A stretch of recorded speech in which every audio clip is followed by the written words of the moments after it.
Hey everyone, it's Taylor 6 with the Richmond Register, and up next is the 6 stories this week at 6 o'clock.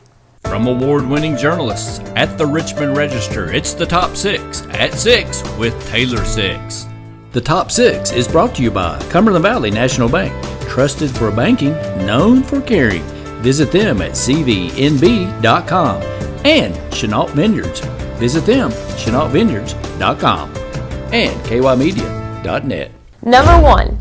According to investigators with the Kentucky State Police, Shannon Gilday confessed to the murder of Jordan Morgan and shooting of Wesley Morgan in a violent home invasion on February 22nd.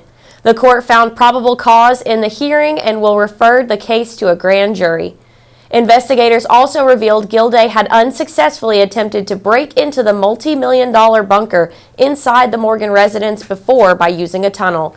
He had scouted out the property on multiple occasions before the invasion.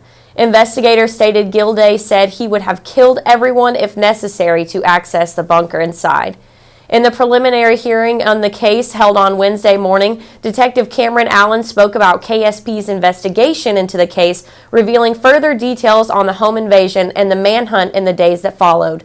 Around 4 a.m. on the morning of February 22nd, Gilday used an AR-15 to shoot his way through a glass door on a balcony into the home before going into an upstairs bedroom and fatally killing Jordan Morgan. He also shot into the bedrooms of both Wesley Morgan and his wife Lindsay and 14-year-old Sydney Morgan. Wesley Morgan managed to return fire during the attack.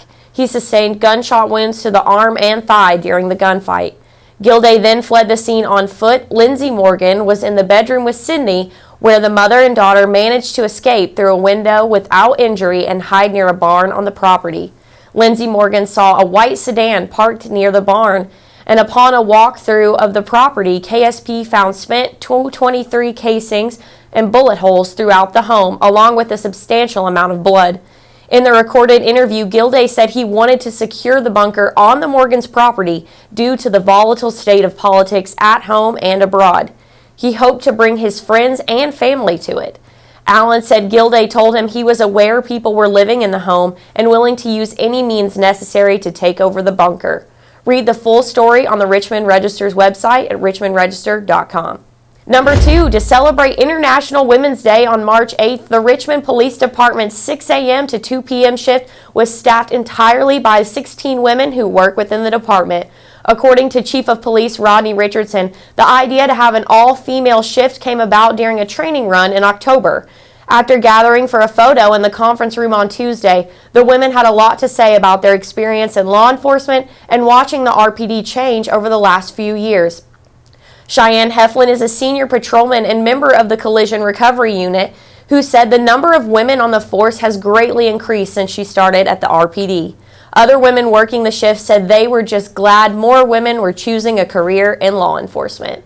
Number 3, the Richmond Parks and Recreation Department is always looking for more ways to bring more excitement and innovative ideas to the city while striving to support the community at the same time.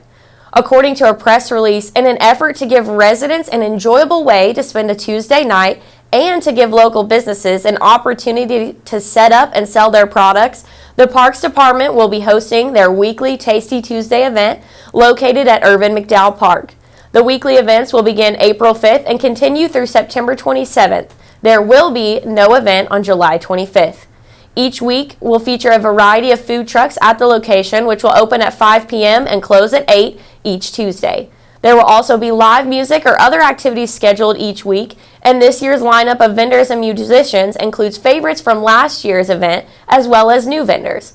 The April lineup begins on Tuesday, April 5th with music from Whiskey River and food from Comete Alguito, Smoked Food Truck, Chuck Wagon, Travelin' Tom's Coffee, and the Little Donut Trailer. Number 4, 75 black balloons dotted the steps of the Madison County Courthouse just after noon on Sunday. Each one served as a memorial and a reminder of someone lost to an overdose in the county last year. This year's Black Balloon Sunday event was organized by Spark Ministries and the Kentucky Crusade and was a somber but hopeful affair to remember those lost to substance use disorder and to support those who are struggling in active use. Apart from the balloons, music was played. A group of women from Liberty Place Recovery Center for Women marched to the courthouse and a candlelit vigil was held. The flames were lit even though even through the wind. Laura Helvey, an organizer with Spark Ministries, spoke to the crowd about her son who lost his life to substance use disorder in 2019. Helvey said substance use, as well as the number of fatal overdoses, are getting worse in Madison County. In 2021, there were 410 overdose calls which Madison County EMS responded to, and 532 doses of Narcan were administered. Just over 70 individuals died due to overdose in the county that same year. If you or a loved one is struggling with substance use disorder, Spark Ministry can be reached at KentuckySpark.org, and the Kentucky Crusade can be found at Facebook.com/TKC Hope Dealer.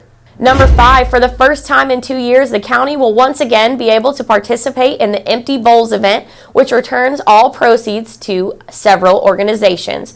With a minimum $12 donation, participants will receive a handmade pottery bowl, homemade soup, bread, and a drink. This event takes place through partnerships of local businesses, area churches and schools, Eastern Kentucky University faculty, staff, and students, as well as local potters who unite each year to raise awareness for the Empty Bowls project and contribute handmade bowls. The 2022 masked event will be different to previous years due to the ongoing COVID-19 pandemic, with participants entering through one door at the First Baptist Church on the Eastern Bypass, collecting their pottery bowl, and taking their soup to go. This year's Empty Bowls project will take place on Friday, March 25th from 11 a.m. to 2 p.m. at the First Baptist Church on the Eastern Bypass. Masks are required, and all proceeds benefit God's Outreach Community Food Bank, Richmond Food Bank, at New Family Liberty Family Shelter, Home Meals Delivery, and the Salvation Army. And number 6, the City of Berea's investment in the sewer system rehabilitation seems to be paying off, as Berea Municipal Utilities ended up processing less wastewater in 2021. That's good news for BMU customers because it means the utility is spending less on wastewater processing.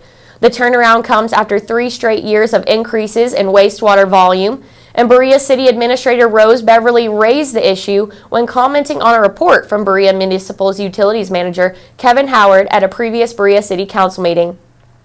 Howard reported the wastewater treatment plant processed 3.9 million gallons per day in 2018, 3.9 million gallons in 2019, and 3.7 in 2020.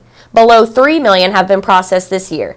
Their efforts prevent flow infiltration of rain surface water into the city's sewer lines, and Howard said crews have been installing things into the old clay sewer lines, many of which are cracked and allow water to flow into the system. While Howard said the city saw less rain in 2021, the steady repair of damaged lines could be making an impact. And there you have it, everyone. Those are your top 6 stories that you needed to know this week. Join me again next week as I tell you 6 more things that you need to know. See you guys then. The Top 6 is brought to you by Cumberland Valley National Bank, trusted for banking, known for caring. Visit them at cvnb.com. And Chenault Vineyards.